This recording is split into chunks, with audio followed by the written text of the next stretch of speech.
मध्य प्रदेश में शनिवार को कांग्रेस जिला अध्यक्षों की सूची जारी हुई है। इसके बाद से ही प्रदेश के कई जिलों में विरोध के सुर सुनाई देने लगे हैं। वहीं कांग्रेस की सूची पर भोपाल सांसद ने निशाना साधते हुए कहा कि कांग्रेस गुट और गिरोह में बटी हुई है। एक पेड़ मां के नाम अभियान के तहत भोपाल विधायक भगवान दास सबनानी और प्रदेश महामंत्री के नेतृत्व में वृहद पौधारोपण अभियान चलाया गया, जिसमें प्रदेश भाजपा अध्यक्ष हेमंत खंडेलवाल, भोपाल सांसद आलोक शर्मा सहित बड़ी संख्या में भाजपा नेता और कार्यकर्ता शामिल हुए, जहां विभिन्न प्रकार के पौधे लगाए गए। भाजपा अध्यक्ष हेमंत खंडेलवाल ने पर्यावरण के लिए पौधारोपण जरूरी है। वहीं भोपाल सांसद आलोक शर्मा ने शनिवार को जारी हुई कांग्रेस जिला अध्यक्षों की नियुक्ति पर मचे बवाल पर जमकर निशाना साधा। आलोक शर्मा ने कहा कि इसमें कोई नई बात नहीं है, कांग्रेस गुटों में बटी हुई है। कांग्रेस में जो जमीन से जुड़े हुए कार्यकर्ता हैं, उनका आंकलन मूल्यांकन नहीं होता, उनका हमेशा अपमान हुआ है। हमारे भगवान दास जी लोकप्रिय विधायक और हमारे प्रदेश महामंत्री, उन्होंने 5100 पौधे यहाँ लगाने का संकल्प लिया है। मैं पूरी टीम को बधाई देना चाहूँगा, क्योंकि प्लांटेशन बहुत ज़रूरी है, उसकी हिफाजत भी ज़रूरी है। 20-25 साल में जो पर्यावरण बिगड़ा है उसे सुधारने की जिम्मेदारी भी इस पीढ़ी की है।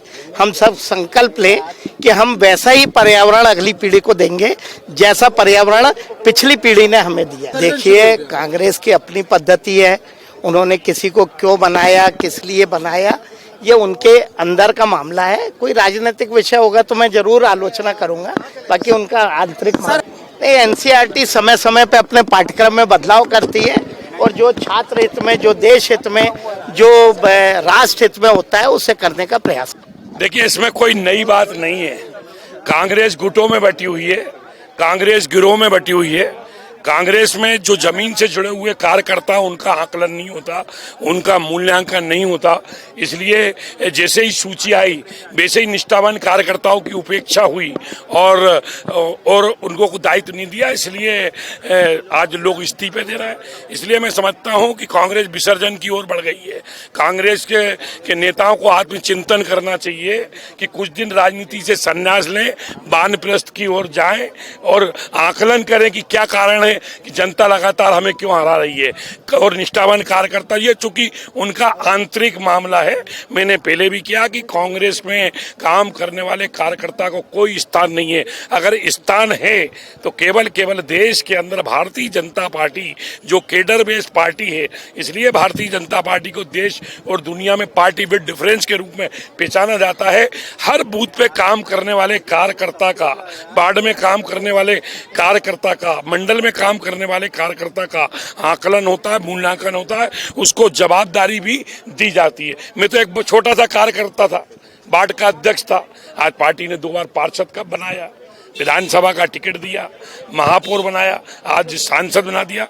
पार्टी कार्यकर्ता के काम का आकलन करती है और मुझे बढ़ाती है। मेरा फिर कहना है, कांग्रेस गुटों में बटी हुई है, गिरोह में बटी हुई है, कभी कांग्रेस समाज का भला नहीं कर सकती। मुझे लगता है कि ये चूंकि उनका आंतरिक मामला है, फिर भी उन्होंने जिस प्रकार की सीनियर कार्यकर्ता का अपमान किया है, मुझे लगता है कि इसके घातक परिणाम आएंगे।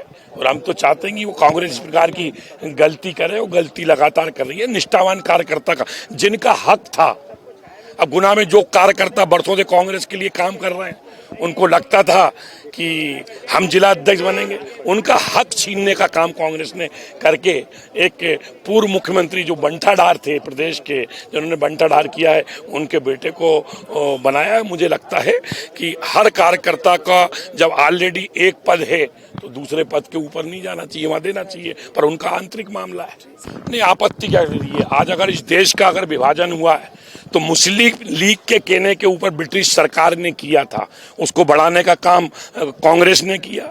आज उसका दोषी कांग्रेस है, उसका दोषी जिन्ना है, उसके दोषी अंग्रेज है। अगर आने वाला समय देश पीढ़ी परिवर्तन के दौर से गुजर रहा है और आने वाली पीढ़ी को देश की वास्तविक इतिहास के बारे में भी पता होना चाहिए कि आज हमारा जो भारत था वो अखंड भारत था, उसको तोड़ने का काम, उसको विभाजन करने का काम वोट बैंक और तुष्टीकरण की नीति कारण अगर किसी ने किया है, कांग्रेस पार्टी ने किया है। अगर ये पाठ्यक्रम में पढ़ाया जाएगा तो ऐसे ही थोड़ी लेके आए, तथ्यात्मक तरीके से आए, कहाँ कहाँ नेहरू ने गलती करी, कहाँ कहाँ सरदार वल्लभ भाई पटेल को हटाया गया, उनका हक छीना गया, कहाँ कहाँ के ऊपर संविधान निर्माता भीमराव अंबेडकर को चुनाव से रोका गया, सांसद बनने से रोका गया।